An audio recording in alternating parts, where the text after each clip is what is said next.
Hey guys, welcome to On the Fence, the series where I take a debate and I break down both sides of it for you. Today we have the ageless debate of Marvel versus DC. First off, let me give you some explanation here.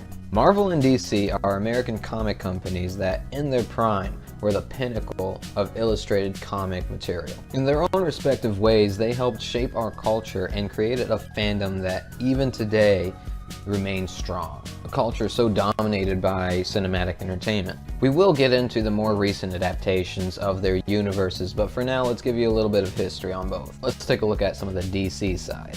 DC started as a comic studio where many of y'all might know some famous names that they are responsible for, like Superman, Batman, and Wonder Woman. They also have a collab of their most popular characters in a league called the Justice League. They started with the name National Allied Publications back in 1934, with their first superhero ever being Dr. Occult, who is largely inspired by Mandrake the Magician, who many believe is the first superhero ever. Over the years, heading into 1938, we had the introduction of one of the most famous superheroes ever, Superman. He stays a mascot of sorts for DC even today, usually going hand in hand with The Dark Knight. During this time, they still went by NAP. This all changed a year after Superman with the Detective Comics series, featuring for the first time Batman. This is where eventually it led into Detective Comics becoming DC, which therefore became the name of the company itself. It wasn't until 1989 until their first big screen movie hit with the Batman series by Tim Burton. This was due to the fact that Warner Brothers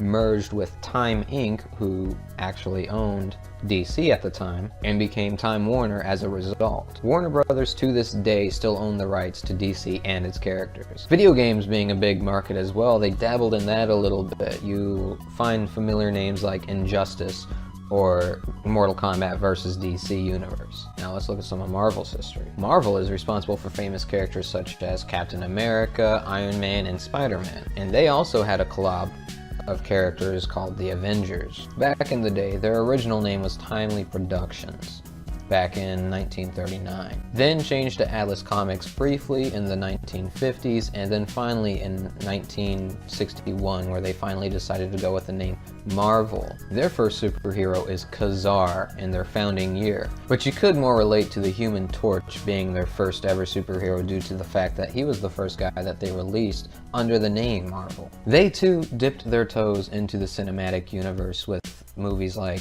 X-Men in the year 2000 and then Spider-Man series in the year 2002.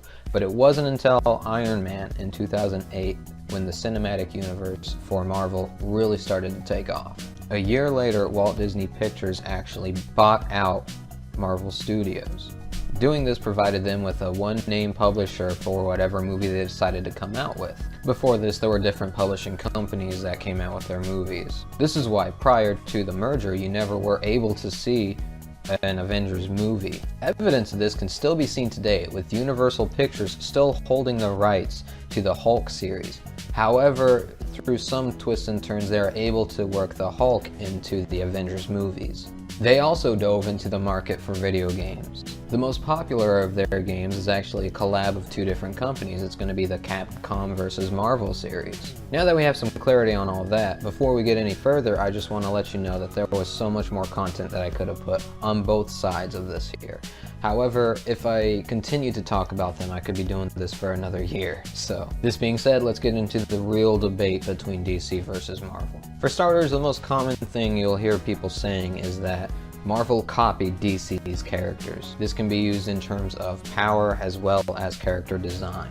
You can debate this pretty easily, seeing as a lot of characters in Marvel and DC share similarities like in powers. Also, more often than not, DC ended up coming out with the character before Marvel did, so it doesn't help on that side either. You could also argue for Marvel's sake that they generally get powers in different ways, and also usually the personality of the characters are vastly different from the DC counterpart. Marvel fans will take jabs at DC fans, saying that a lot of their characters are very overpowered, kind of like with Superman or Batman. For instance, Superman in some adaptations can actually get power from a sunflower because he gets power from the sun. Yeah, I get it. This makes a lot of fans feel distant around the characters, making them feel inhuman and unrelatable. I can't go on making this video without talking about the cinematic universes of both respective companies. Marvel Studios did start their entourage of movies much earlier than DC Studios did, and as such has been able to perfect their method of character development and story, while still in some ways keeping true to the comic series. DC does share some solid roles as well, with their Dark Knight series for Batman and then the Wonder Woman series, which is critically acclaimed. Although they haven't necessarily worked out the kinks with who plays who, they do have themselves on the right track to making very solid runs at their own good cinematic universe. And there you have it. If you made it this far into the video, I'm very proud of you. Thank you so much. I hope you learned yourself a little bit of knowledge. Like I said before, there are a ton more facts that I could have put in this video, but due to time restraints, I wasn't really able to do it. However, if I did miss a good point, be sure to leave it in the comments below. I would love to know what you guys think. Also, if there was something that I got wrong, please also leave it in the comments below. I'm only one person, and unfortunately due to time restraints, I can't always make the kind of research that I would like to for my videos. So please don't be upset if I did make a mistake. At the end of the day, these videos are here for your guys' entertainment and benefit. If there's something that you're on the fence about, please make sure to leave it in the comments down below as well. And as always, till next time.